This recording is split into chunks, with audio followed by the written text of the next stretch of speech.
Good evening, everyone. My name is John Owen, and I'm privileged to be the chairman of the Frontline Club. And on behalf of Millicent Teasdale, who organizes all of these remarkable events, and Vaughn Smith, who would normally be making the introduction here tonight, I want to welcome you to this very special event. The Frontline Club has been at the very center of the international campaign to try to make sure that Peter Gresta and Baher Mohamed and Mohamed Fahmy were eventually released, along with Sue Turton, who's also a member of this club and someone who has been also facing the possibility of international arrest. We've had many events organized here, and we have tried to do our very best to make sure that the international world did not forget about what was going on inside these Egyptian jails. And I'm really pleased that finally some kind of justice has been done. We were very proud to have Peter Gresta here when he was released, and of course we were waiting and hoping that we would see the day when we would have in front of us Mohamed Fahmy and Baher Mohamed. I just want to say before I introduce them that there are still many other activists and journalists languishing in Egyptian prisons. Let's not forget them. Let's not forget the local journalists who continue to try to report on things and get forgotten because we pay sometimes too much attention to the international journalists who are doing their jobs, of course. So find out who those people are and also continue the campaign to make sure they're released. We are very pleased tonight to have Mohamed Fahmy along with Amal Clooney, who has helped secure his release, and we are greatly indebted to you for everything you've done. And who better to guide this evening than the wonderful international correspondent, Lyse Doucet of the BBC. Have a very good evening. Thank you for coming.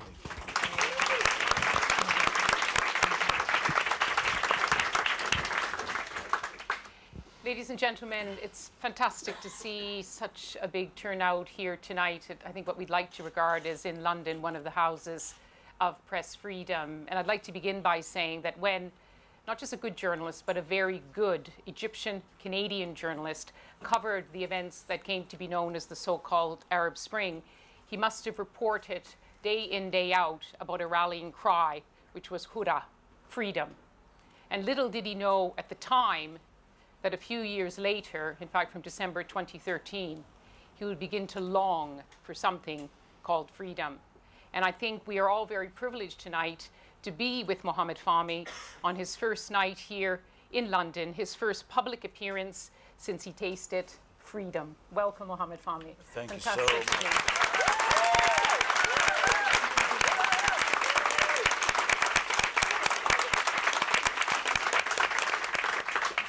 And tonight in our discussion, we will hear about not just his battle for his own freedom, but for his colleagues and his battle which will continue for press freedom for all of those journalists who continue to languish in prison.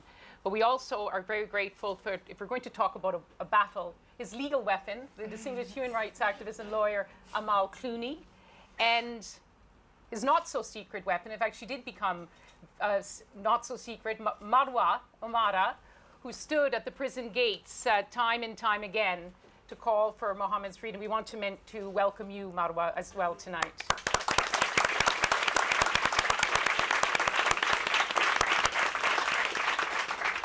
So as difficult as it is here to be at the Frontline Club for both Marwa and for Amal, it's much better than standing outside prison gates. Absolutely. And I think we should all clap for ourselves, because I think possibly every single person in this room either taped their mouths, hashtag journalism is not a crime, wrote to your MP, stood up, spoke out for press freedom. So let us pay tribute to all of you here tonight as well.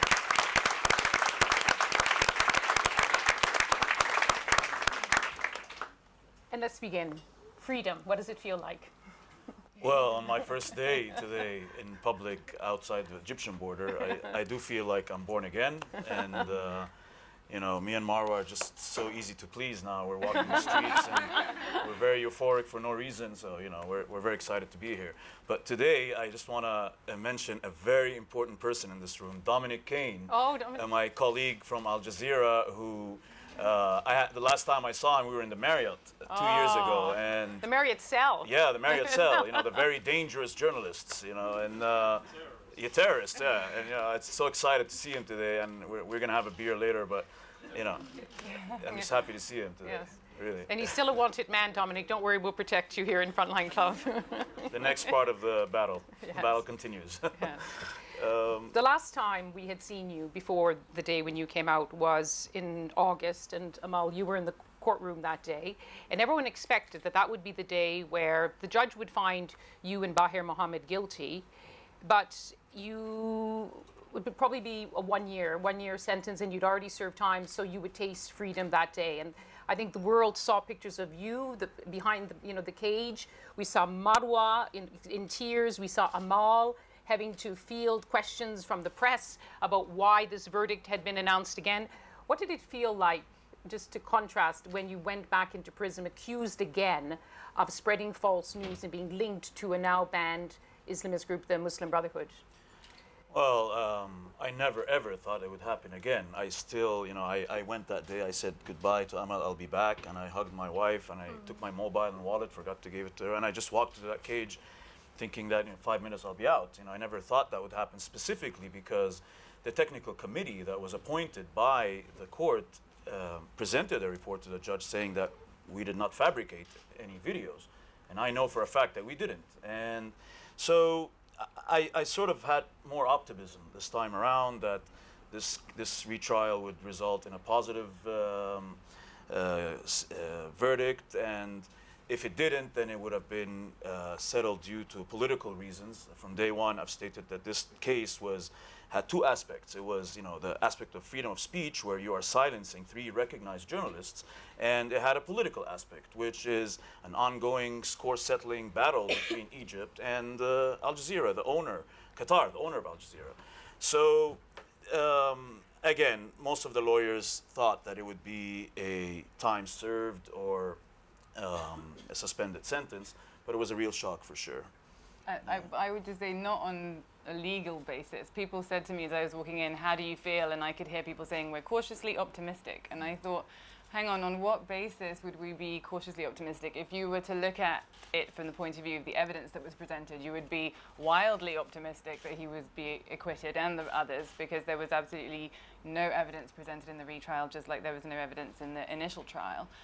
The reason I think people said, well, maybe it will be time served, is that would have been a sort of political solution through the courts.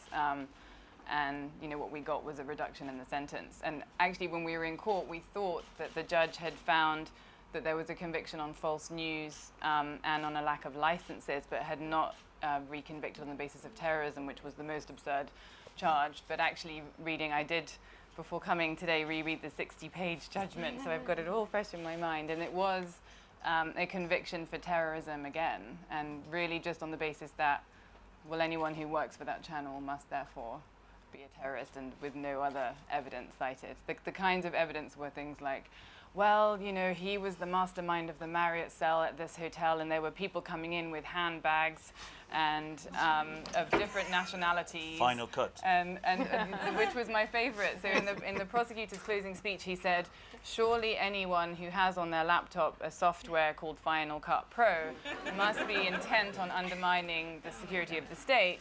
And we wondered whether that was going to be something that the judgment adopted in its reasoning, and sure enough, Final Cut Pro featured prominently as a basis for conviction. The final cut into the deep state. Yeah. And did you, when you got into prison, how depressed were you, in the sense, did you think that freedom could be imminent as soon as it was? No, not at all. This time it was much harder because you're revisiting the whole nightmare all over again, and you're back in the cell. It didn't hit me until I was getting into the prison garb, and then it starts to hit you, and you worry about your family, and people don't realize that, of course, it's hard for any prisoner, but it's even harder for the family because they don't know what you're going through inside. But of course, thanks to all the journalists across the world and the unity that was put behind this cause, it really, really made a difference. And in solitary confinement, you're 1 month, you're inside, you have no sunlight, no way of telling time, but somehow the advocacy and that was happening outside was slipping through the concrete walls. The guard would come in and say, oh, they're fighting for you in Canada, or there's a protest in London. We're like, okay. So you know now that you're fighting for a bigger cause, and it's not just about you and Peter and Baher. And it was so important the way, the armies of diplomats, the journalists, the NGOs, it was really important, and it has inspired me to do the same as well, basically.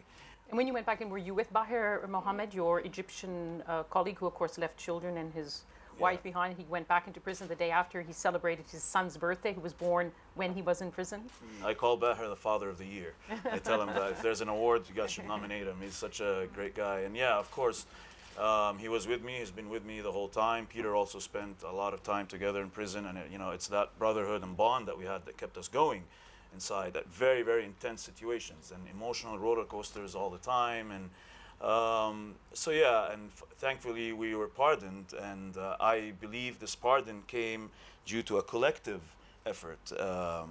But of course the nail in the coffin was Amal's visit to Egypt, and my wife,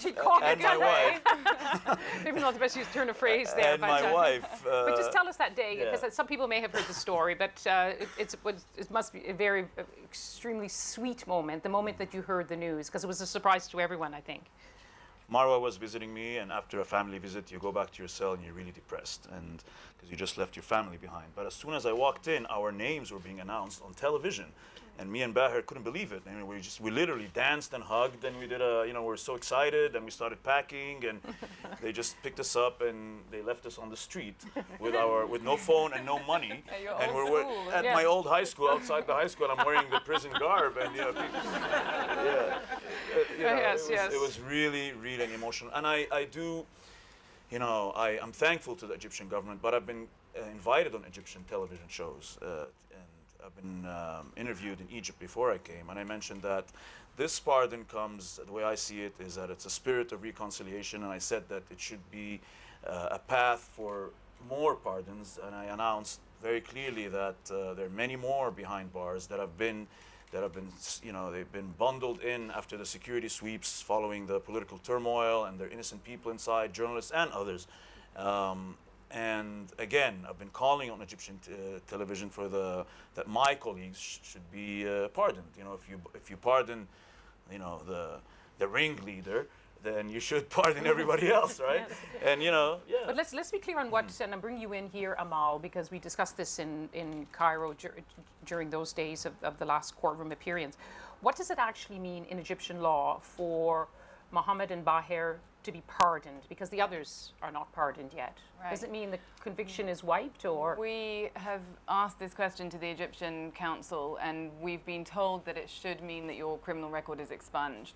However, I have yet to see this in writing, so as my client knows, I'm always like, I need this in writing, and we haven't seen any written confirmation of that, so at the moment it's still an open question. Obviously, for those who haven't been pardoned, I totally agree, it's not fair, it's not comprehensible for 2 of the journalists to be pardoned and not the other 8. There were another 4 foreign journalists and another 4 Egyptian journalists who were part of the same case, subjected to the same sham process, and therefore they should also have a pardon. And so long as they're not pardoned, they are facing real risks when they cross any border, because some countries have extradition arrangements with Egypt and other countries would send someone to Egypt following a request. You saw that another Al Jazeera person was somewhat briefly detained in Germany. So it can happen, and it obviously hampers not only their personal life, but their ability to do their jobs. And I think for Sue, she wasn't able to continue her work at Al Jazeera. I was in Germany when our colleague was Okay. and called by our people and told you might be a fugitive. So it is actually Yeah. pressing for us. Yeah, it's No. It's, I mean, I think in Dominic, that there's a case- chair in the front if you'd like to join us. Yeah. Yeah. No, Yeah. it's okay. Because I ran into Peter Gresta in New York, and he was seeing the Australian foreign minister. Sue Turton was there. I don't know, Dominic was there too. Yes, I saw that on Twitter. So the battle still. Yeah. We celebrated your at least personal freedom and Baher's personal freedom, but it's not complete. You still have the hashtag journalism is not a crime hanging over some of you.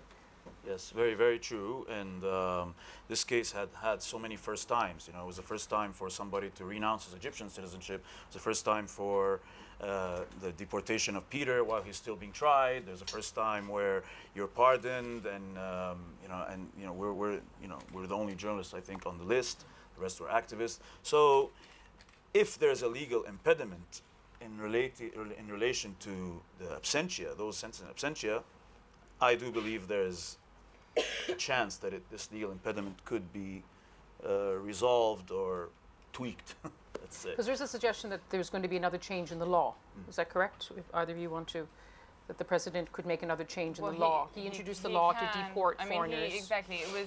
It was his initiative to bring in this law last November that allows foreigners to be deported when they're either on trial or serving a sentence. And I mean, he's actually had distanced himself from the case from the beginning, and so it was his initiative to bring about this avenue for release, which was how Peter got out.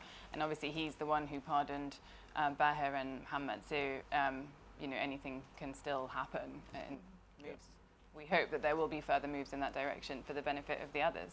Mm-hmm.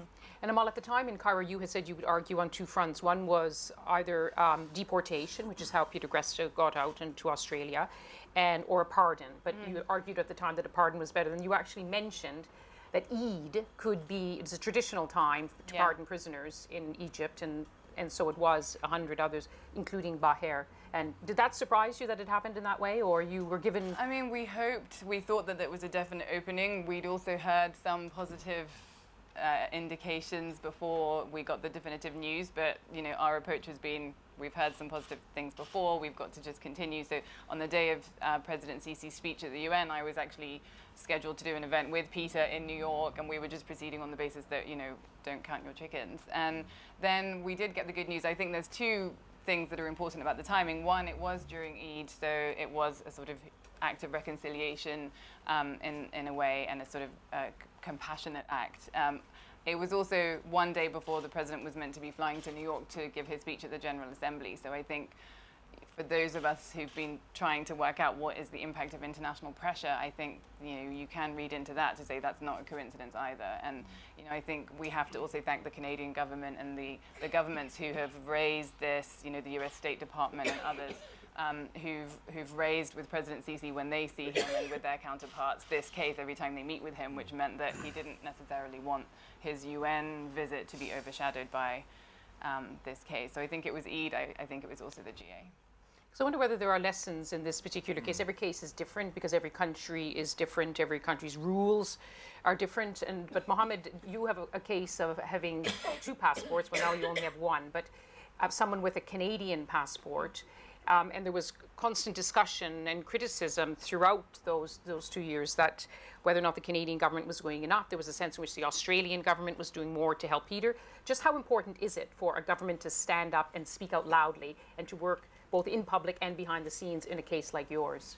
Well, to be honest, I mean, I believe, and I will be starting a debate when I go back to Canada, and I will be speaking in Ottawa on how to improve foreign policy and protection of Canadian citizens, because I do believe that although the consular team and the ambassadors on the ground were doing a great job, throughout the ordeal, even from the beginning, they're visiting me, but there was critique from my family and many people across the world, and I didn't want to believe it when I was in my cell that the government wasn't doing their best.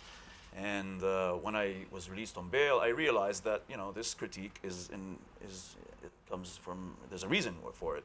And I do believe that the Canadian government could have done more. They could have had a more aggressive approach. The Australian Prime Minister, for example, Mr. Tony Abbott, had called Sisi 3 times on the phone to ask for Peter's release. Then he called him to thank him, as far as I understand.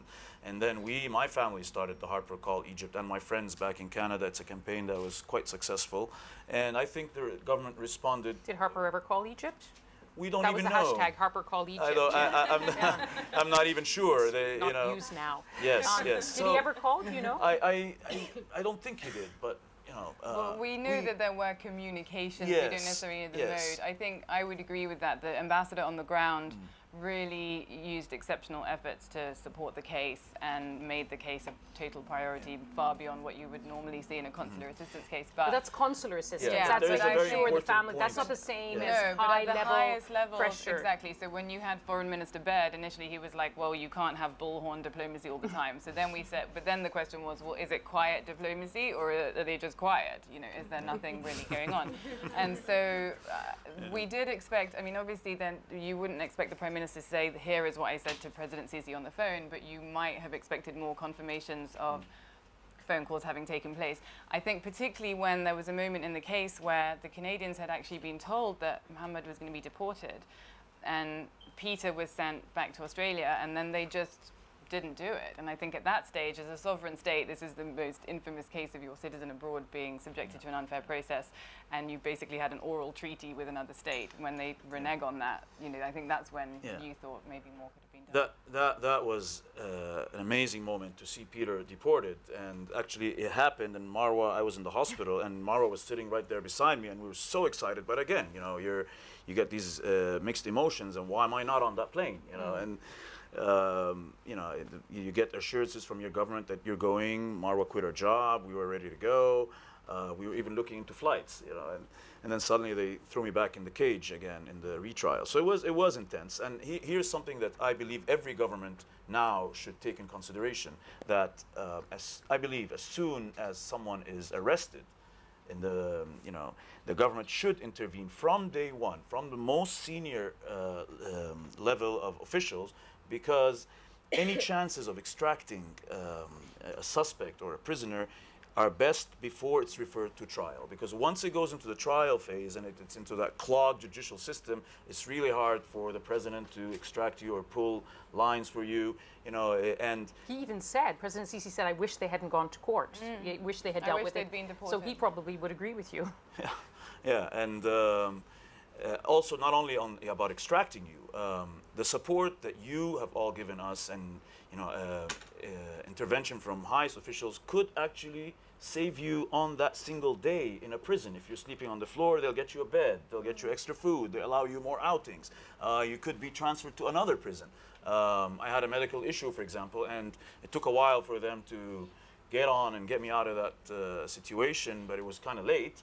But it only happened because of what you guys were doing, and I do believe that the governments should be much faster in intervening immediately as it happens, and not wait for junior ministers or embassy consular staff to come in. It's very, very important, and this is just a little bit of what I want to talk about in Ottawa. Yeah. But your case is interesting too, because you were both Egyptian and Canadian, and there was this question, and I understand that it did play on the minds of Egyptian officials, because Peter was let. But if they let you go immediately, that would mean that Baher Mohamed was in prison essentially because he's Egyptian.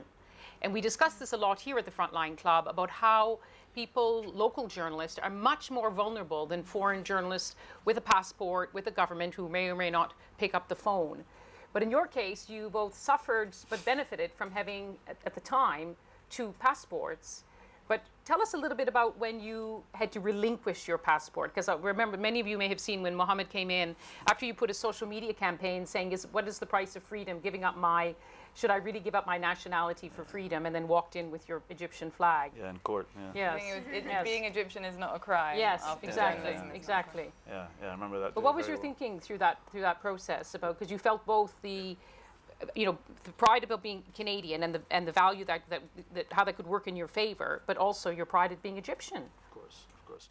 You know, from day one, having the privilege of coming from both sides of the world, that helped me a lot in my reporting, and in general, it's just living with the values you get from both sides, and and then I was asked by the Egyptian government to just drop the citizenship, and we want to help you to get out, and you and Peter are going to leave. And suddenly they changed their mind. I still don't have any answers why I wasn't sent out.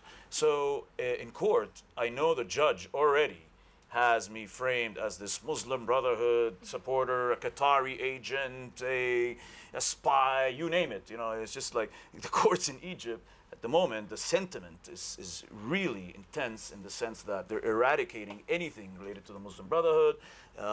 It's almost like what we read about in the 60s with the McCarthyism and just they're burning the books and they just want it all out. And so the judge now is You felt it looking- all through the judiciary because we hear about it in the political. Oh, of course, yeah.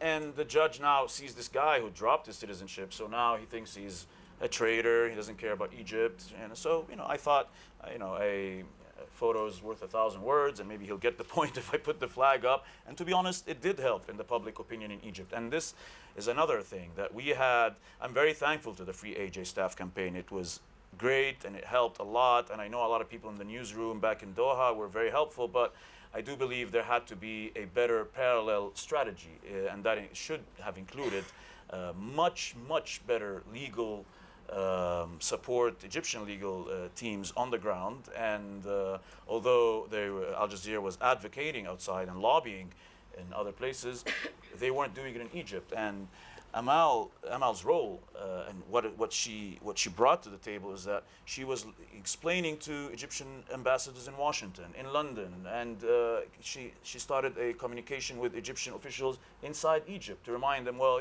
this guy, sort of like protested against the Muslim Brotherhood at one point when I took off the journalism cap and I was able to chat for a bit of a time between CNN and Al Jazeera, that this guy, he's not a guy who's going to fabricate news. He's never done it in his career. So, and it was very important to just make it clear that there's a distinction between the network and the journalists who work in the network. And actually, we also filed, along with a colleague of mine from Chambers, we filed an opinion before the Egyptian Supreme Court saying, in addition to all the violations of Egyptian law, here are the violations of international law that have been brought about by this case. And the Court of Cassation ended up issuing actually an opinion that was sort of in favor of the defendant, saying, well, this can't be you can't say that this is a terrorism case because there's not even an allegation of violence or the threat of violence, so you don't have the elements of the crimes, let alone evidence.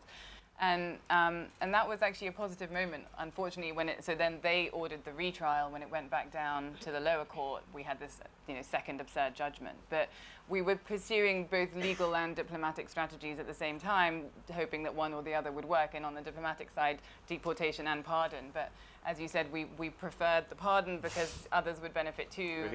Nationality shouldn't matter when it comes to free speech. And now there's still the final battle for the remaining defendants to also have the injustice that they've suffered recognized. But having gone this far, do you feel that the last part of the battle is easier?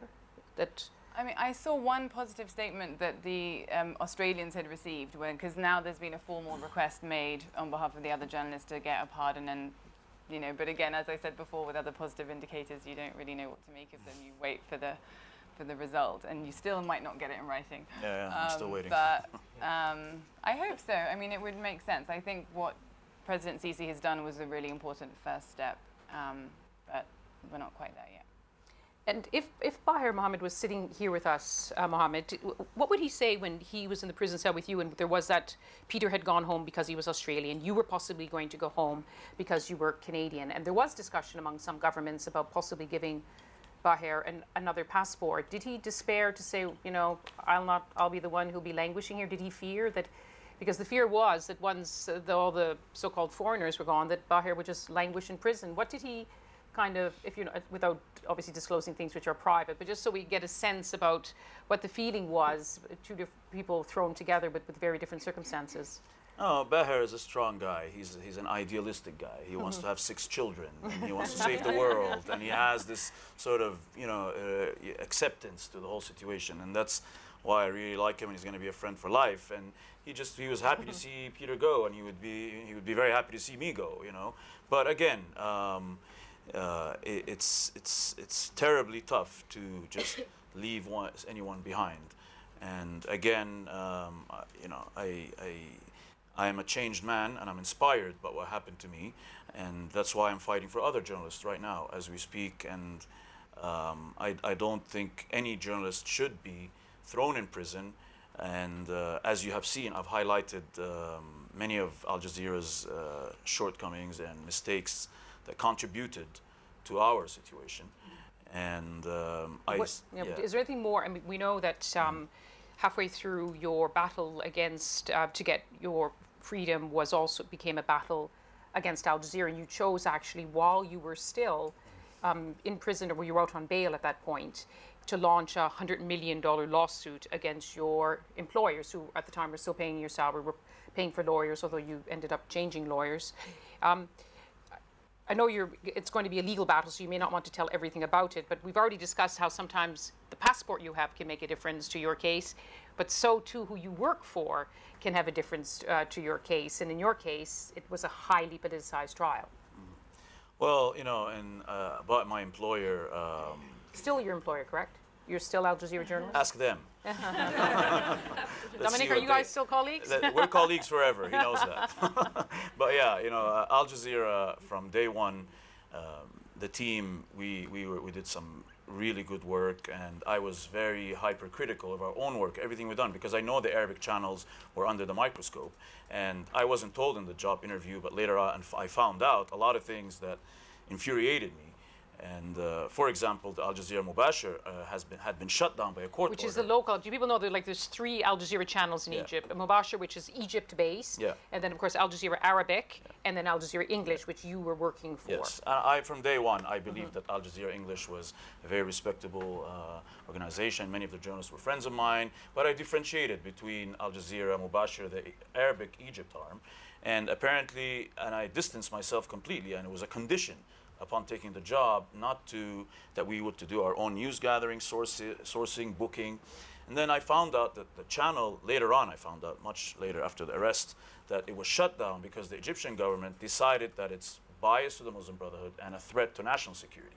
Whether you're Al Jazeera or Qatar and you don't want to believe this, that's your business. But where the government, where you're working, is telling you that. So I was very careful in separating between the two. Several issues happened that shouldn't have happened. The network was taking our English reports and dubbing them into Arabic and rebroadcasting it on an officially banned channel. So that was a big problem that put us on the radar. And the National Security officer told the judge in court, the witness, that Fahmy works for the Arabic channel. That complicated issues. And then comes the issue of the license. And we're not talking about press passes. I mean, press passes are like driver's license. If you don't have them, you can be punished some way or another. But this is a broadcast license. And apparently, days before I was appointed as bureau chief, that was revoked. The license was revoked, and unfortunately, we found out in court by the prosecutor. And I had specifically asked many times, "Are we legal in the Marriott? What are we doing here?" I mean, we've all worked in hotels covering stories, but it would be for a window of a couple of days. Just cover a protest or an angle from a specific balcony or something.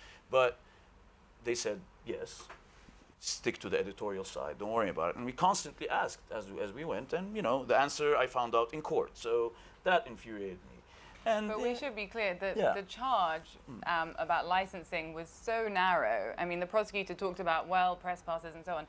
The indictment actually said that the charge was 3 specific pieces of broadcast equipment. One was a satellite phone, one is a video camera. I mean, it's these types of things. 3 named pieces of equipment were the charge about that they didn't have a license for that. So This was in the August charge. They were talking about broadcasting without a license. Yeah, I mean, that's it. The rest was terrorism and fabricating false news. Yeah. So, I mean, even if there were 3 licenses lacking for 3 bits of equipment, you obviously wouldn't expect for it to be a criminal case. Yeah, so that's what I've been very clear about with the judge, that yes, I didn't forget who put me behind bars, but my strategy in the retrial was to separate between the responsibilities of the network and the journalist, and to make it very clear that this is their responsibility. And I've asked Al Jazeera to take responsibility and present a letter to the judge saying that they have nothing to do with this. This is our fault, but they did not come through. So. And then there was another issue that really angered me. The Al Jazeera lawyer that was defending Baher and Peter quit in court in front of everybody and told the judge that, I'm withdrawing, I don't want to be part of this case, because Al Jazeera sued Egypt while we're in the case, and one of the reasons was that Egypt canceled the broadcast license. I wrote to Al Jazeera from prison and told them, this shouldn't be happening right now. You want to sue Egypt, that's your business, but not while I'm in the cage. And their own lawyer told them that. But they disregarded that. And That is unacceptable to me, and it aggravated the situation. I consider this negligence. They may say that that was their way of pressure, but when your lawyer and your bureau chief tells you not to do it and you go ahead, I don't like that. And I do believe that the network presented negligence and misrepresentations, and that they contributed and gave our captors more ammunition, basically. So, we will visit this in court. And I do want to thank very much so Media Defense Legal Initiative here in London, Mr. Peter Norlander, and CPJ, Mr. Joel Simon, for intervening and convincing Al Jazeera to reimburse me for some of the legal fees I have paid. And it was also tough for me to have to see my parents dishing out money to pay for my legal fees, and that's where it is right now. Well, what an extraordinary turn of events, because actually the last time you and Marwa and I had dinner in Cairo in the Marriott, you were discussing which network to work for. And at the time, you were considering Al Jazeera and weren't sure whether you really wanted to join Al Jazeera. And as it turned out, you had been with them just a few months, and poor Peter Gresta had just been called in for Christmas cover, had never been there before, and then you all get swept up into this. I think that the Dutch colleague had the most dangerous cup of tea in history. She wasn't even working for them. She was working for a Dutch newspaper, and she went to have tea at the Marriott, and that was the entire in the cell. basis of, The cell, yes. So she was asking about the Sinai or something completely Yeah, unrelated. she was just, and, discussing Sinai and with I me in the room. The officials actually facilitated her departure because they said, Yes. look, really, there's Yeah. no evidence, and that was officials of the state. So. But, and also, even more astonishing was the first part of the trial, which led to the conviction in June of 2014 for up to 7 years, and Baher would get 10 years because he had an empty bullet casing that he had picked up on the way.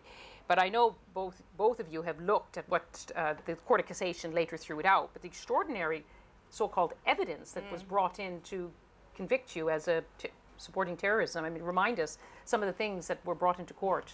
In terms of the story, music family, videos of horses galloping. Other than that embarrassing, very funny moment. Documentary on Gaddafi's They had palaces. a photo of me and Mohamed al-Zawahiri, and I was the brother of the leader of Al-Qaeda, and me and Morsi, the former president, in the palace, and I was explaining to the judge and telling him this is called an exclusive, and I'm very proud of what I've done there, and so. I don't know why you're putting this on. And then if you're showing some of the photos I had with some of the Muslim Brotherhood leaders who were ruling the country, where are the photos I have with the military and the others? Why aren't these brought on?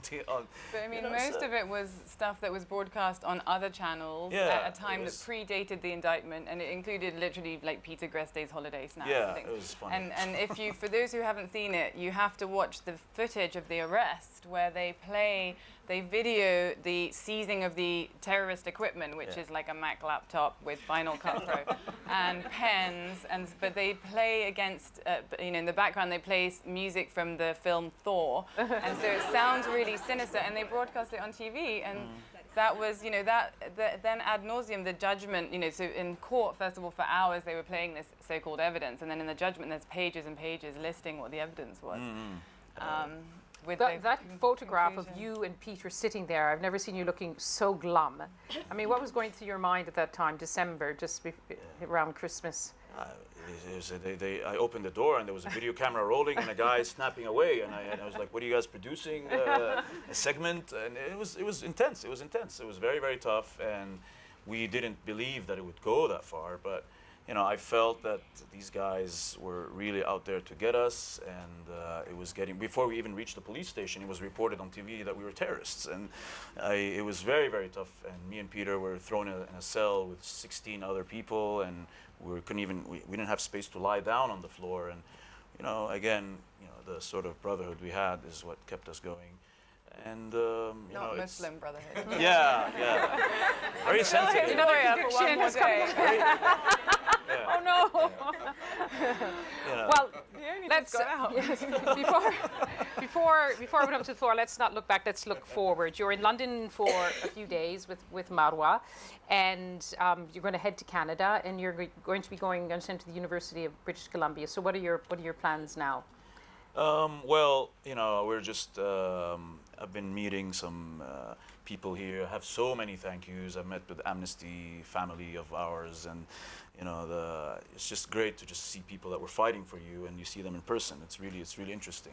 And Canada, of course, Marwa's never seen it. I've spoken about it so much, and we're gonna introduce Marwa to Canada, and she's gonna live there with me. But I'm very, very interested, and I formed a foundation in an NGO in Vancouver to fight for journalists behind bars, to build on the sort of experience that me and Marwa and have gained throughout this ordeal, and I wanted to support them financially as well.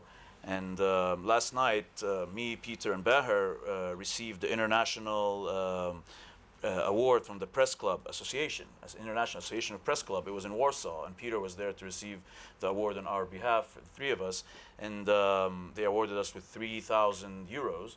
So I will forward this money to the treasury in my foundation, and it will be allocated to supporting the many cases that we are working on right now. And these cases are very, very important for me. I know there's about 220 journalists behind bars across the globe, and but these people, I have been dealing with their families, talking to their lawyers, and I've been advocating for them. Shawkan, he's Mahmoud Shawkan, he's an Egyptian photographer that's been in prison for 2 years. And So relatively little attention given oh to yeah, this. yeah, that's He's why. been writing, Yeah. put them on the people letters out of prison. He's very ill. Very And ill. he's terrified he's going to just die in prison. Yeah. He's very ill. His family's worried. He's gonna spend his third birthday next week in prison, and his court is on December 13 or 15. I don't recall as much right now, but again, we need to put solidarity behind him. Raif Badawi in Saudi Arabia, his wife has been all over the world fighting for him. He's been 10 years and 1,000 lashes for expressing his ideas, not even about Islam. It was about, the clerics, and, and Jason Rezayan, and Amal has also been following on the case very closely. I spoke to his brother just yesterday. Friday is his 440 days behind bars in another bogus case of him being involved with espionage In and- Iran, in the in Washington Iran, Post, and Washington Post reporter, and he's, his lawyer has stated very clearly to our foundation that the trials are being held in secret, and they can't even she can't even speak to the media about what's happening inside the courtroom, which is unbelievable. We had the luxury of at least, a luxury, our story and our plight was being covered. We have Atina, she's also a cartoonist that's serving 12 years for a cartoon, satire in Iran. And Mohamed Al-Ajami, he's a Qatari poet, and he's serving 15 years for one verse in a poem about the revolution in the Arab Spring. Wubshit Tayi, Ethiopian journalist who's in Ethiopia, he's been in prison for 3 years and more now, and he was imprisoned with the Kaliti Foundation of Sweden. There are two guys, Martin and Johan, from the Kaliti Foundation in Sweden. They were imprisoned with him. Again, they donated to my legal fees, so I thank them, but they're supporting him. And finally, and this is very, very important, Mohamed Rasool. Mohamed Rasool is a fixer and a young journalist who was detained with the Vice crew in Turkey just a couple of weeks ago. And I read about his case while I was in prison in the newspaper. And as soon as I read the first 2 lines, I knew there's something wrong. Terrorism, again, journalists being caught in the terrorism, accusations. But the issue of Mohamed Rasool could use immediate intervention because he's been in prison for 40 days. His case has not been referred to court yet. And intervention right now could make a huge difference for him. And he's originally Iraqi, and again, he was caught with 2 Western journalists. They were released.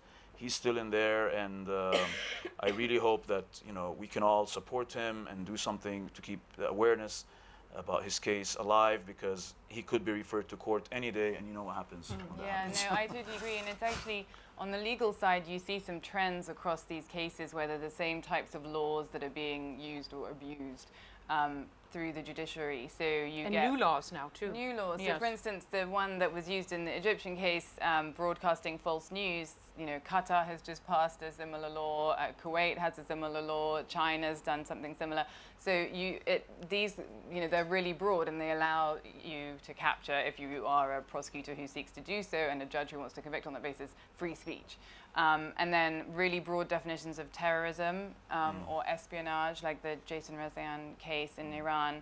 And then, like the Saudi blogger case, you see it's blasphemy, so insulting Islam. And you know, I've read some of the language that was cited in his judgment, and you know, it's not something that should be the basis of a criminal conviction under any kind of international standards. So, but these cases are extraordinarily difficult because the ones that you've mentioned, for instance, is not like if it happens in Azerbaijan, you can go to Strasbourg to the European Court of Human Rights. This is happening in countries where you don't really have recourse to a judicial mechanism. If your own country's courts fail you, you rely a lot on these kinds of international campaigns, and there's a legal component, there's also a diplomatic component, and the media is incredibly important. So I fully endorse what you're doing, and I think everybody has a role to play.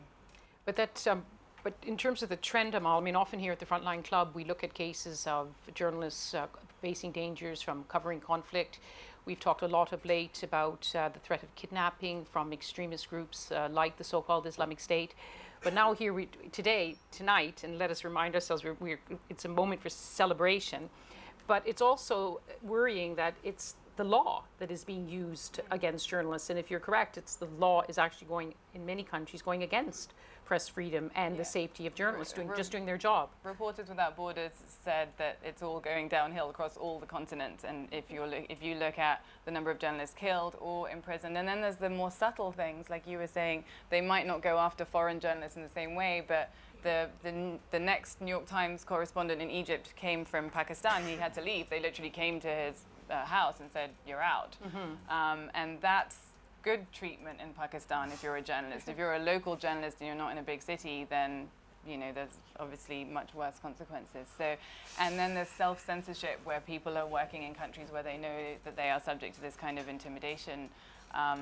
They will then censor what they say. And even in Egypt, again, 13 newspaper editors issued this statement saying, "Okay, we will not report in a manner that undermines the state." Or, you know. How do you hold the government to account? Well, when Mohamed first asked you to take on the case because he wanted his own lawyer to represent him internationally, when you looked at the case, if you want to share with us, did you look at it and think, this is going to be really tough? I know you have to be optimistic in every case, but what did you think? I suppose we want to feel hopeful that other cases as well will eventually be resolved, no matter how hard they look at the outset.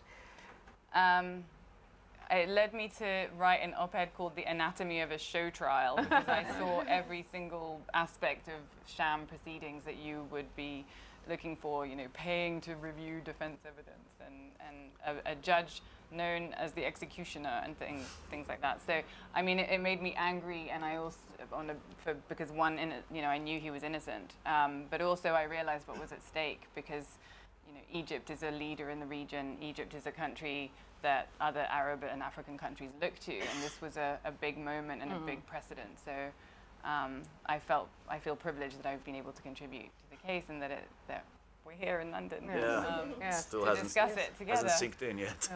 Now it's sinking in. But it is always the case, isn't it, when you talk about these issues, is that there's the big, broad principles that bring us here tonight, which is freedom of the press. And I think that's what everyone was fighting for when they fought for the Al Jazeera journalists. But there's also the stories of individuals. It's always about the individual stories of journalists, their mothers, their fathers, their fiancés, their wives, etc. So before I turn it on, let's get this down to the really, really personal. When you were in prison, aside from missing Marwa, what did you miss most of all in terms of a life of freedom? Well, you know, you try to survive by escapism. You don't have access to any information or TV or radio, and you just try to focus on keeping your mental side and physical side going. Me and Peter and Baher started a mock radio show in prison, and we called it Al Jazeera Live, and we were interviewing all the prisoners. A lot of the prisoners, we could only see the faces and their eyes through the door, and we would interview them, and we dealt with it like a TV show. We were actually producing the whole day what we're going to ask them and what not, and us journalists, we almost die on the field, and many of our colleagues have died trying to get close to these people, and then they're all sitting there. You have jihadists coming in from Syria and Libya, you have the leaders of the Muslim Brotherhood, so that kept us going for a while, and then but you have so much time to think about what life really means. More than most that us journalists are a very competitive bunch, and we're always trying to get on the front line before anyone else, and we're You used to compete with us in Egypt. yeah, we're competitors, but Lyse always has her scarf. You could be in a city and bombs are dropping, and Lyse is reporting the news very eloquently and elegantly, and I listen to it. So it's. But what is you? Peter talked about learning Arabic and exercising. I mean, what else did you do to keep your spirits alive? Marwa got me we had a library of books, and I was. I heard you say Marwa got me a treadmill, and you get this cell taken up by the whole treadmill. Yeah. We were doing a lot of reading, a lot of political discourse between the three of us. We both come from different political beliefs, so it was fun to always just argue about it all and why it happened and whatnot, and you'd be surprised at your threshold. And in the beginning, you'd think, I can't last here more than a day or two, and this has to be over. But your body physically starts adapting, your mind starts adapting, and I was really, really looking forward to a moment like this. I think I was seriously thinking of going out and being free and be able to speak freely and just put it all in context, and because this case came at a time when ISIS was rising in Ukraine and all the airplanes accidents, and so a lot of the context I believe was not very clear in the media. I'm going to open it up to the floor, and I just want to say that Dominic, if you'd like to offer something, Marwa, if you would like to offer Marwa. If you would like, because there's always the story of the people outside waiting. You don't have to do it right now, but at some point, if you'd like to offer your thoughts as well about, from the other side of prison walls, what's it like to have a nearest and dearest inside. I think we have a microphone here. Yeah. Okay. Well, if you want me to, Yep. I'll just say that this is the first time I've seen my boss for about nearly 2 years. And the last time we saw each other was with Marwa and Mohamed at the Marriott cell. We had dinner and we talked about what plans we would have for stories. We were planning about the elections and that sort of thing. And I don't think any of us thought that what would happen would happen, if you see what it could happen. So seeing you here is obviously personally amazing. Coming here, I was thinking of what I might say to you and what we all thought about what happened. And all the journalists in Doha, because that's where I was for most of the time, couldn't believe what had happened. We all thought it must be a mistake. And then when we saw the evidence, we realized quite how ridiculous it was. And the suggestion somehow that Peter and I were these financial kingpins and you were the mastermind. Well, we know that's complete nonsense. And we were really shocked, and Sue as well. Sue and I obviously got much closer in the last 2 years than ever we had before, and we could not believe what had happened. And we were really, really, how can I put this? There was a sense of desperation when you two went back to prison, because we really thought that how was it possible that the Cassation Court, as Amal says, could throw out the evidence and then you go back. And then the idea that you're pardoned and yet the rest of us, and we have to say here that there are 4 Egyptian colleagues who are still... Mohamed Fawzi. Yeah, Mohamed Fawzi is Ala Bayoumi, Anas Khalil. Anas, and Rena, who's not... They have no government speaking for them, the 4 Egyptians. And Mohamed Fawzi was at the UN General Assembly with me, Peter, and Sue last week, making the appeal as far as possible. We spoke to the Committee to Protect Journalists who received us, and that was most welcome. And they all spoke about your fortitude, the fact that you were able to be so eloquent notwithstanding the ordeal you've been through. And that's something that I'm sure that Sue and everyone else at Al Jazeera would say about you, that you still seem to be the same person I used to have arguments with about what stories we should do. So on a personal thing, it's great to see you, and as you say, we will go and have beers, which of course shows that you can't be a supporter of the Muslim Brotherhood. Yes, best evidence. Just make sure you take a photo, please. Yeah, indeed. Tweet it. Yes. And anyway, but of course this is your night. It's not for me to be talking, so I'm sure we all want to hear from Mara Yes. as well. But it's great to see you. Thank you. Thank you, Dominic. Thank you. So Dominic, if you hadn't gone home for Christmas, it would have been you. It's a big what if. I'd actually told Al Jazeera that I was prepared to go back on the 29th of December, which is Yes. the day they were It's arrested. true. And I have a text message that Mohamed and I sort of, on the day that I flew out of Egypt, he texted back to me, he said, I'm looking forward to seeing you if I'm still a free man. If not, I'll be in Torah. Are you serious? As a joke? As a joke. As a joke? joke, yeah. And this is what, well, yeah, The rest is history. indeed. Thank you. Thank you very much. Thank you. Okay. Hi, I'm with the International Center for Journalists. We were one of the nonprofits that was affected, a couple of years ago. Same problem with licenses, and our Egyptian staffers had to leave the country, and now are in Washington, D.C. But my question goes to the voiceless. What you talked about hope. You were somehow lucky, we can say, but what about the journalists that don't have a powerful employer, or any financial aid, or they're freelancers, all the cartoonists? Where do they find hope? Do they have to put all of their focus on finding good legal advice, or is it going to the government the first step that they should take? We're not CPJ, but we are approached by journalists from around the world who have issues. What is if they had to do one thing quickly? What will be the main component of this for them to find help, support? Oh no, you're fine. You want to go for this? Or should I go both? Okay, I you forgot. only need one microphone. One microphone is enough, Mohamed. I've been in prison for too long.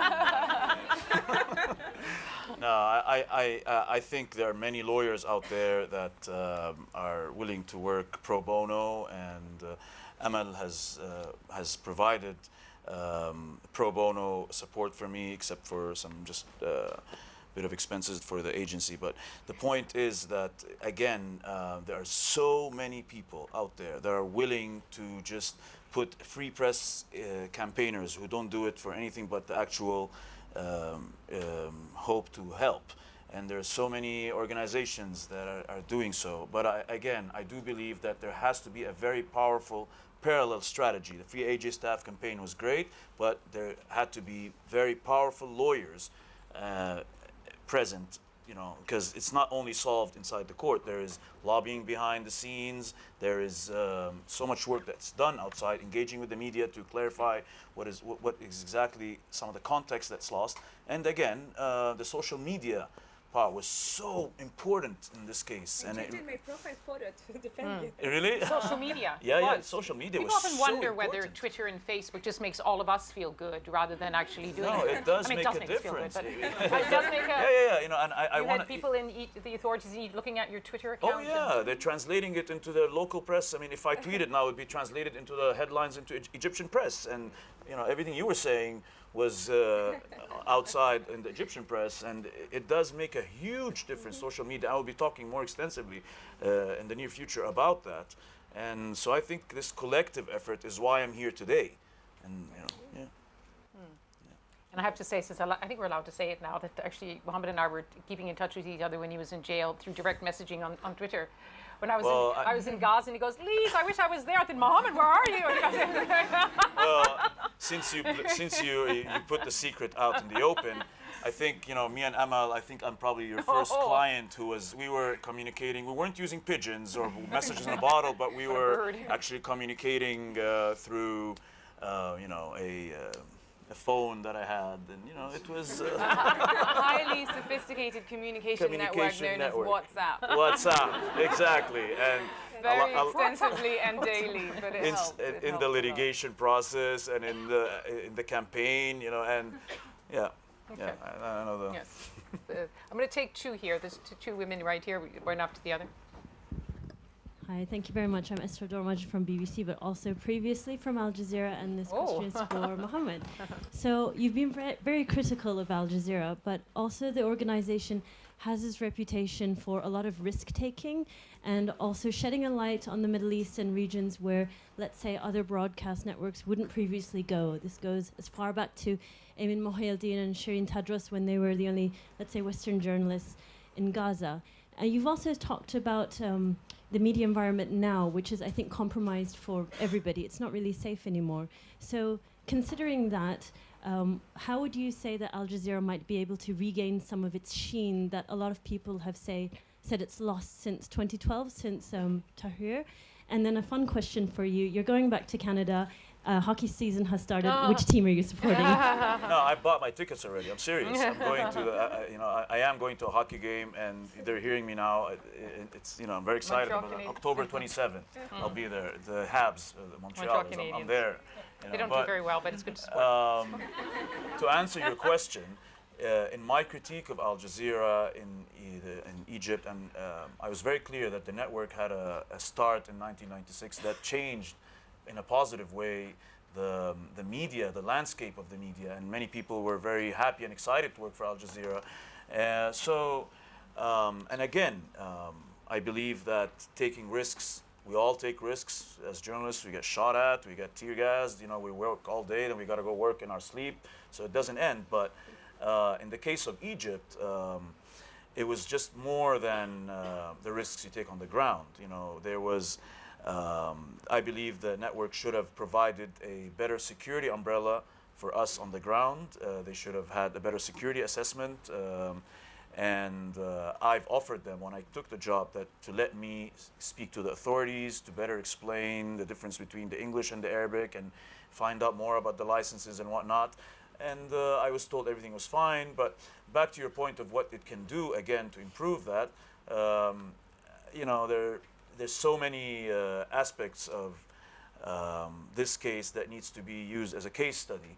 And I believe that's another, time. It's such a wide range of suggestions, and we'll definitely be expanding on this issue.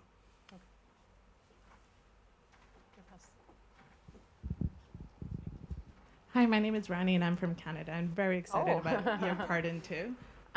Just to point out, Marwa, you're in for a treat because you're going back to Canada in time for Canadian Thanksgiving. Oh, yes.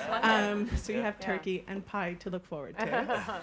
Mohamed, back to you. Your return to Canada is actually at a very unique time given our federal elections are going on, and given the response that you received from the Conservative government at times was bumpy, to put it mildly. And Amal, you've also been very vocal in sort of your opinion about how the government was reacting. So Mohamed, I want to know, in terms of through your NGO, through your voice that you have a very powerful voice, what are your plans exactly in terms of facing the federal elections and giving a voice to all the journalists around the world that don't have the freedom that you do at this moment? Well, I have to thank the Liberal Party in Canada and the NDP. I'm planning to meet the lead, Mr. Thomas Mulcair and Mr. Justin Trudeau and Mr. Paul Dewar, because they engaged directly with my wife and family, and they were speaking to my lawyers, and Ms. Amal was speaking to Mr. Justin Trudeau, and they questioned the Prime Minister many times in Parliament about the mild stance and about leaving me without a passport for 2 months when I had no Egyptian passport. I was, pretty much with no documents for 2 months, and that was very, very disturbing, considering that, in Egypt you need a passport not just for traveling, you need it for providing your identity in the many checkpoints that are dotted all over the country, and renting a flat, renting a car, and I couldn't do any of that. So get married. Oh, that was another story. Yeah. It almost took over the story of the terrorism issue, but Alleged. Yeah, alleged. Alleged marriage? Alleged marriage. So yes, I will be. I'm not endorsing any party, but I will be at the rallies. I plan to speak.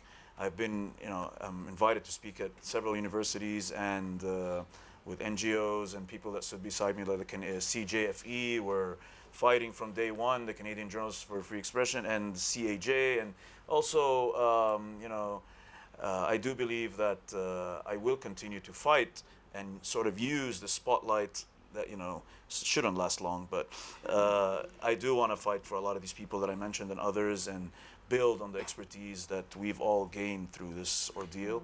And that's my next phase.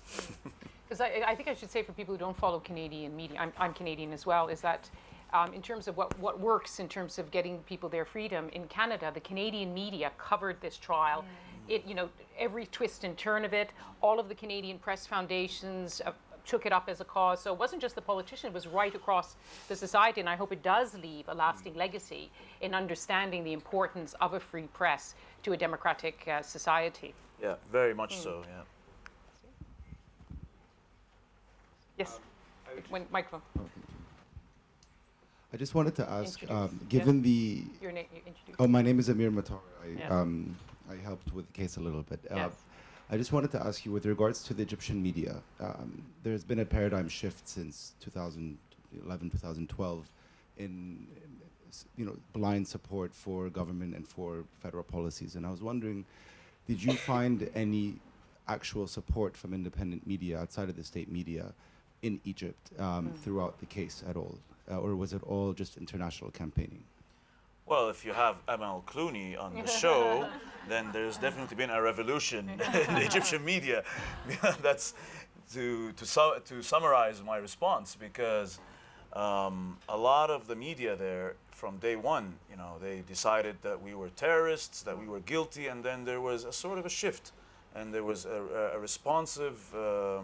They started responding in a better way, and realizing that these guys may not actually be terrorists. But I do believe that the media in Egypt some of the media has also supported our case towards the end, and but I do hope that more Egyptian media realizes that this the free expression and freedom of the press is what we need in Egypt more than anything right now, and especially because the government there should have a watchdog, checking what they're doing. And a lot of the things that bother me about the Egyptian media is that they don't actually consider what is happening to you as a journalist, and there's many journalists who are being caught in prison not because of their journalism. For example, there's a bit of a confusion about the number of journalists behind bars in Egypt. And I wanted to talk about that, but it just slipped my mind. That CPJ says they're 18, others say they're 60 or 70, and in prison I noticed why this confusion was happening. Some journalists were arrested on the field and while they were doing their job, and some journalists were arrested and under the pretext that they were Muslim Brotherhood or sympathizers with the Muslim Brotherhood, but they happened to be journalists. So this is why there's a confusion with the number of journalists that are behind bars and whatnot. And I think the best way of looking at it is who is being imprisoned or proceeded against in some manner because of speech that's critical of the authorities, and that actually is a better way of looking at it than just journalists, because you've had people tweet in 140 characters, a criticism of a court judgment, and then they go after them. Or, I earlier this week spoke about another case that I'm involved in, representing the former president of the Maldives, and said there are grounds legally for sanctions against the country. And I'm told by colleagues on the ground that, well, now the head of the government's party has called for you to be arrested, and you've been declared an enemy of the state, and that there should be a criminal prosecution brought against you. So it can be lawyers, it can be NGOs, it can be, and what ties it all together is, are you allowed to discuss and debate what the government is doing, and that should be the real sort of determining factor, and that's what we're all fighting for. I'll be there for you. Thank you. Can I get Marwa as well, because she was a good advocate. Yeah, Marwa's lethal. She's lethal. I mean, the Egyptian authorities and the prosecution and the court, they see her, everybody hides. I'm telling you. Thank you. Tom Walters, CTV.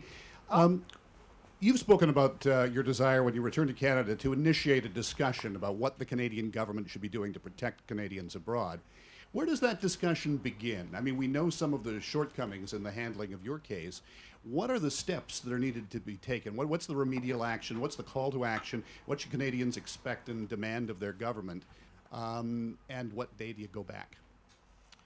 Well, for example, when you get sentenced to 7 years and your government says we're very disappointed, while other governments who don't have defendants in the case are going out and saying it's a draconian sentence, that's a start. And then we go on about what I mentioned before, that intervention needs to come immediately from the highest levels and of the government, and to make sure that you're speaking to the president immediately before it goes out of control. There's also the way, you have a government making a law that could help you, and then your foreign minister refuses to speak to your lawyer at a time, you have one of the best lawyers in the world giving you free advice on how to use this new law to extract your citizen, and you act like it's not even there. That's a start. What's your plan for going back? Do you have one yet? A return date to Canada? I don't have a return date yet, but it's very soon. And I will be lecturing in University of British Columbia. I'm very excited about that. I want to share my experience with the students there, and especially the journalism students. And again, I'll be speaking around the country. But I'm very excited about going to Ottawa and really, really discussing this debate and these suggestions in a more thorough manner. That's for sure. We'll take a few questions because there's quite a few hands up, and it's quite good to get a sense of what people are thinking. If you want to bring a microphone over here, this woman here, and what were the hands again? Show me the hands. And the woman with the nice black hat. So your question and then your question. There was some other. It's like an auction, you're trying to. I'm also from Canada. Oh, this is turning into a little I graduated. tribal event here. Could all the non-Canadians leave the room, please? And I graduated from UBC a year and a half ago from the School of Journalism. So Excellent. I'm excited that you're going there. Excellent. Like I said, I'm Canadian. I'm also Russian. Oh. And you talked a bit about having a dual citizenship. And the Canadian, I'm sure you've heard, the Canadian government has a new law that allows them to revoke citizenship from people convicted of terrorism offenses. Oh. And you were held on terrorism charges. So I'm wondering, my question to you is, do you think under different circumstances could that law have been used against you? And what do you think Canada might gain from that law, if anything? And what do you think it might lose? To answer your The question. students you're going to meet at UBC? Yeah.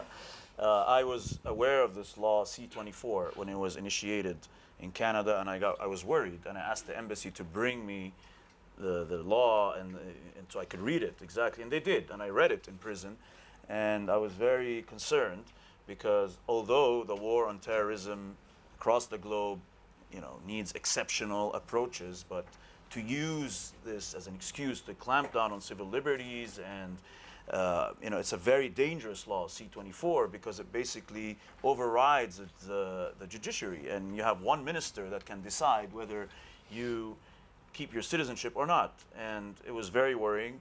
Then they calmed my anxiety and they told me that it won't apply to you.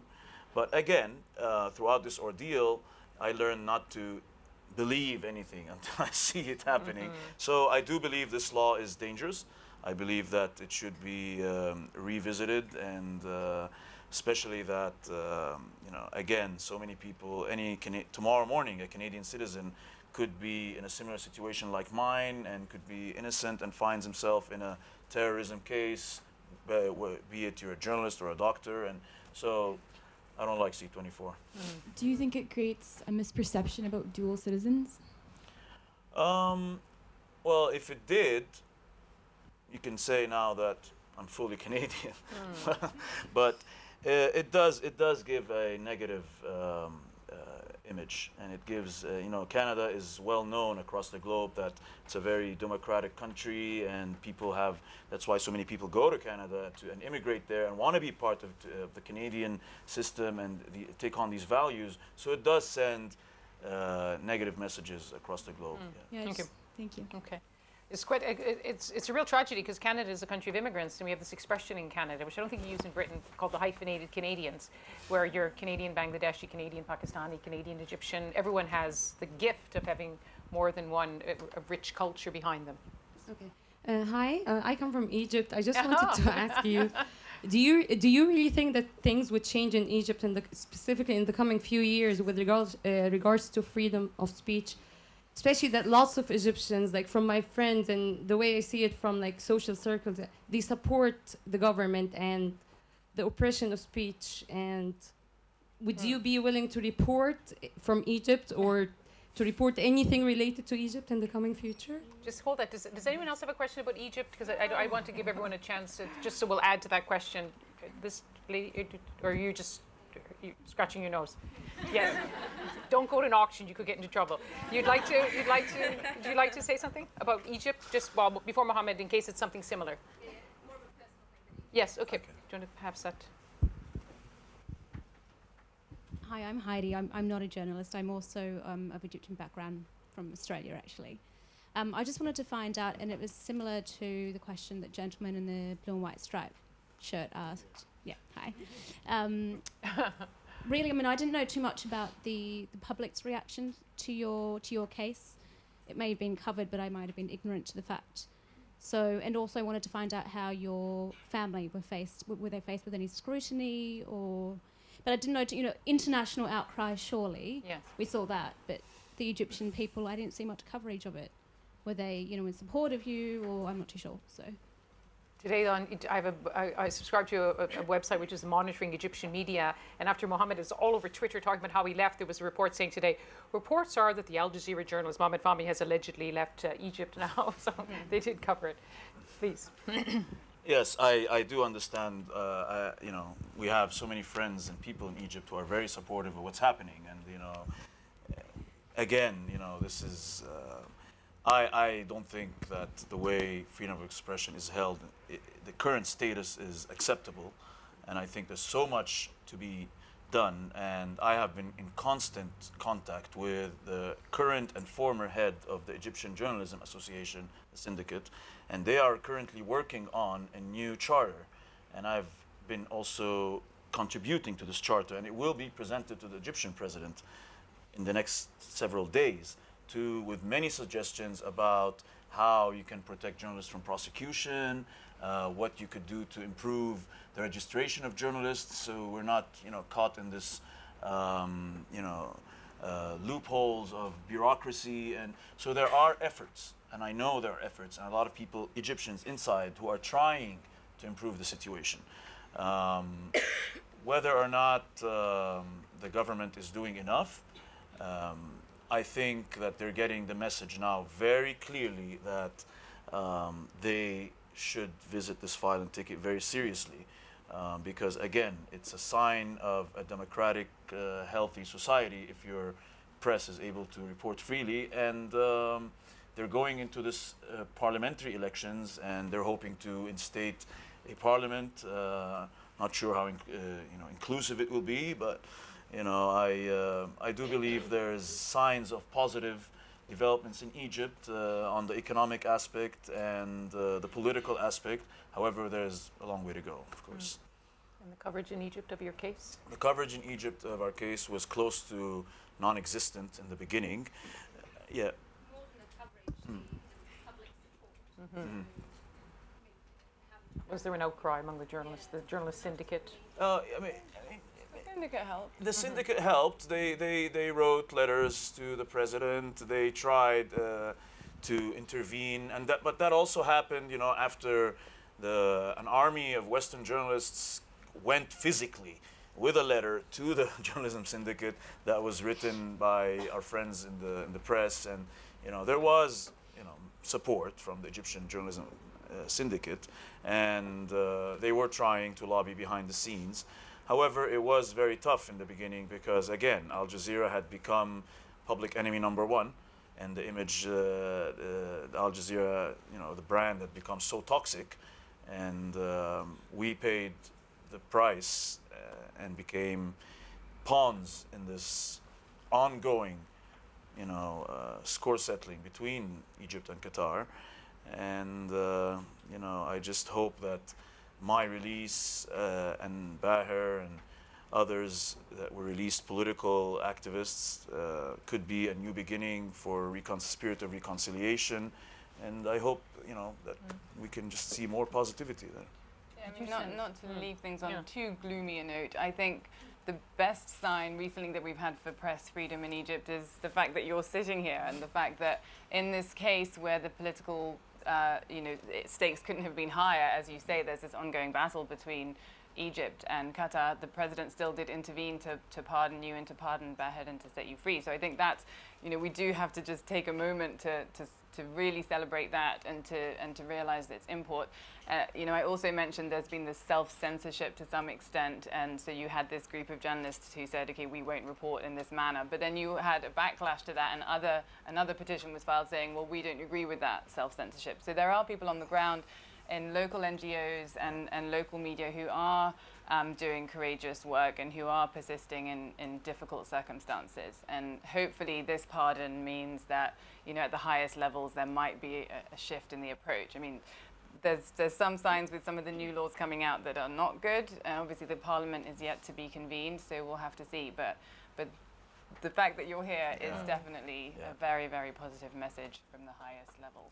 The kind of questions you got from Egyptian journalists as opposed to, say, foreign journalists, did you sense there was a different interest, a different angle on the case, or? I sensed nervousness. I sensed that they were like, look, I agree with you, but I can't really, be seen with you, kind of thing. So it's obviously easier for me because I don't live there, and that's why even when in my dealings with local council, the arrangement was there are certain things that I can do that perhaps they can't working within the system. But they're the brave ones, they're the ones doing the difficult job. So I have the greatest respect for those who are still taking the risks that they have to take in order to keep doing the work that they're doing. Maybe they were worried about dealing with a Lebanese-British lawyer. Okay, more questions? Yes, okay. What's the name of your foundation and how can we support it? Nothing like your foundation, Amnesty International. Thank you very much. Thank you so much for supporting us. Really, no, really. Is that what we call in our business a leading question? Give us a plug. Give yourself a plug. Oh, okay. Well, it's called the Fahmy Foundation, and I'm very, very excited, and I'm learning as I go what it is how to just, make, a very powerful intervention, and I'm planning to really. It was a soft launch at the beginning, but I'm going back to Canada, and I'm dedicate a lot of my time to that, and I have my lawyers, Gary Caroline and Joanna Giselson in Canada. They're also part of the foundation, and we hope to just really, really put in, powerful work for these specific cases now and more to come. Good.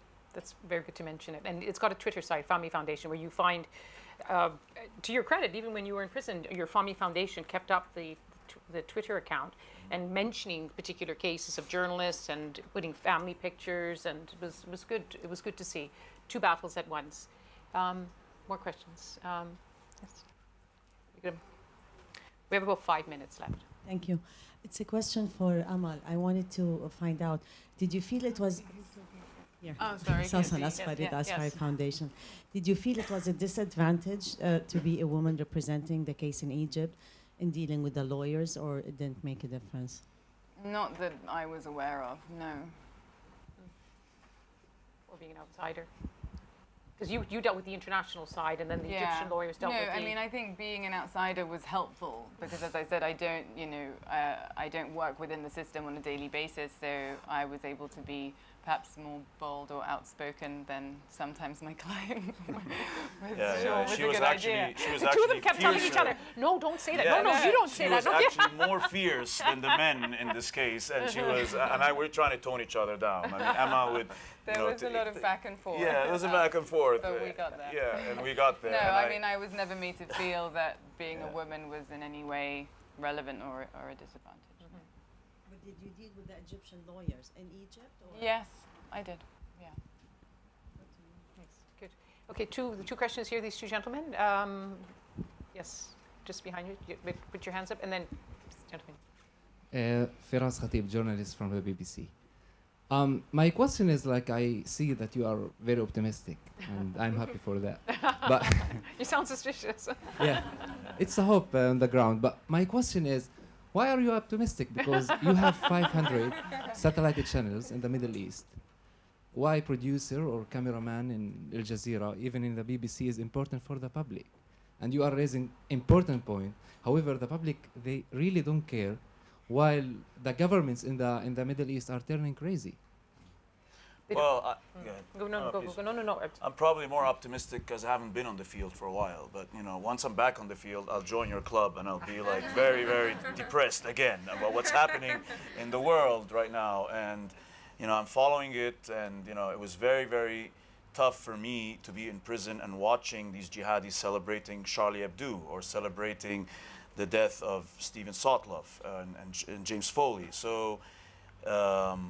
You know, I do feel that we have to remain positive because these people were celebrating what they see as a victory to them, and that our civil liberties are being swept away.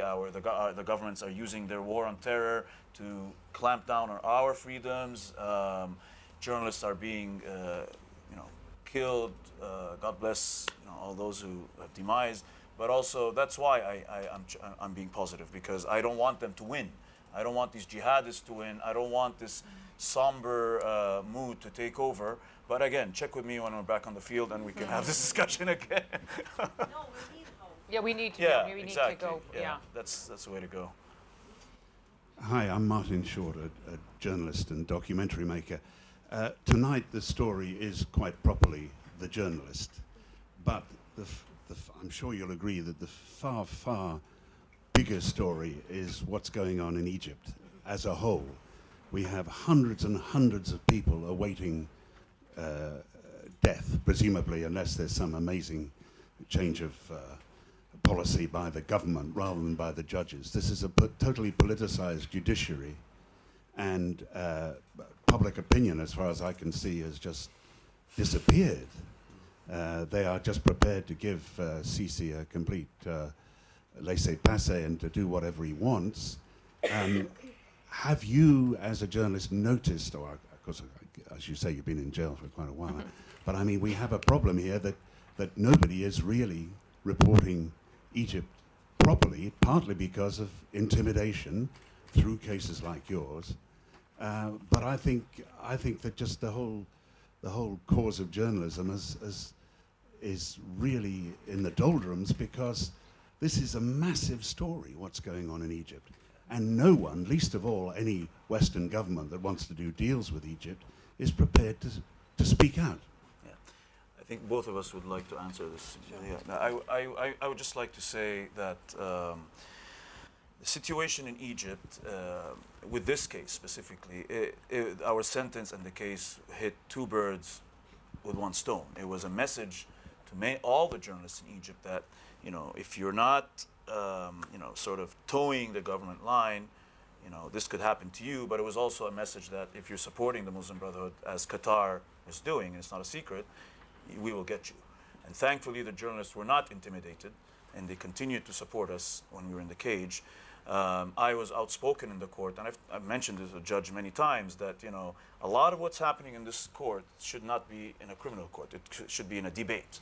Whether you believe what happened in Egypt was a coup or a revolution, don't bring me to court to discuss that. And yes, there is, you know, the judiciary there. There's, you know, issues that needs to be very clearly highlighted.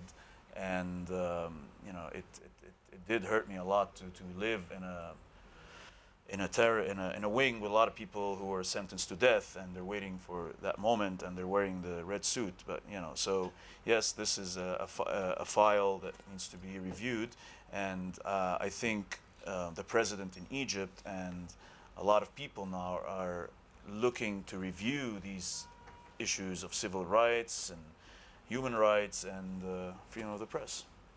I agree with you that there are these concerning developments. I'm sure my colleague from Amnesty would agree. You've had 10 times the number of death sentences in the past year as in previous years, and you've actually seen the implementation of death sentences. So it's not just that they all get overturned on appeal, although some of them do. You also are seeing these trials with sort of 300-400 people being tried together, where it's obviously impossible to distinguish individual criminal responsibility. So all of those trends are concerning. I think since we don't want to end on a completely gloomy note, I would just say the government is not monolithic, and neither is the judiciary. So even in our case, you saw, 2 trial courts issuing absurd judgments, but you had the Court of Cassation issuing a good judgment, and you obviously have elements of the government that sought to bring about justice belatedly, but finally did do in this case. So I think the work that lawyers will have to do and journalists will have to do and human rights activists is to make sure you're pushing those elements of the government that are a force for good, and so that people who were marching as part of the Arab Spring, didn't expect that their choice was going to be either a religious state or a police state, that you can get to a stage where you do have civil liberties, but you also have security, and hopefully that's a place that we can get to in Egypt. And at least for today, we can take a moment to celebrate what's happened to this journalist. Yeah. And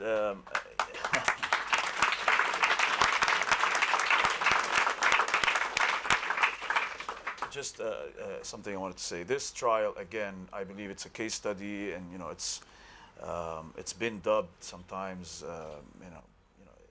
not just the Marriott cell. That it's a trial that's probably the most obvious,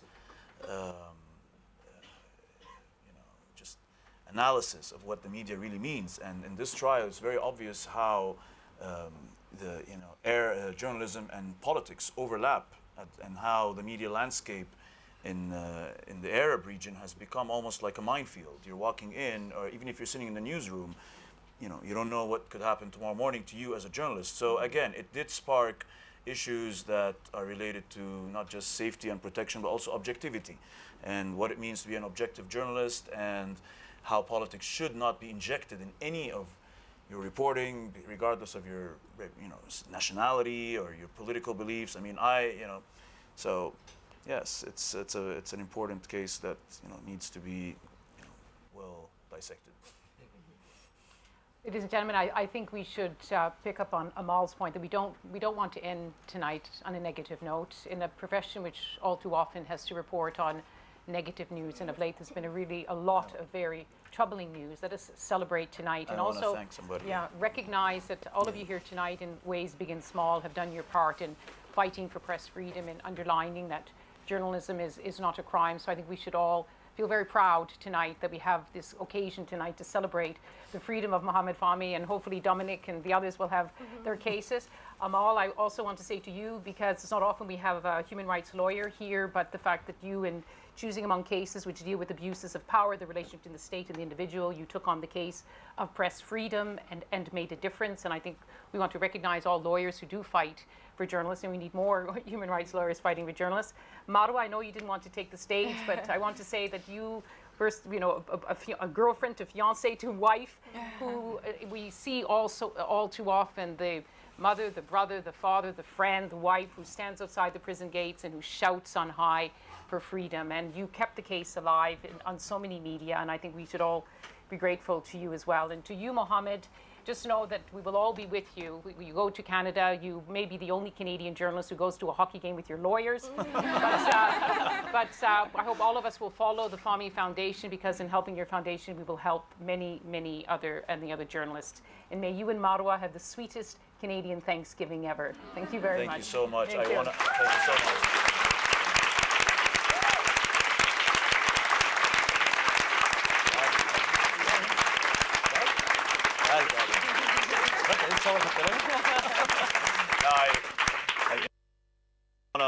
want to thank Amal very much, because what happened, what you did for me in Egypt was very important, and it really did help a lot. And my wife as well, she was so supportive, and she's done for me what they always ask me if you had a hero, and I always said no, I don't have any heroes, but now she is my hero. So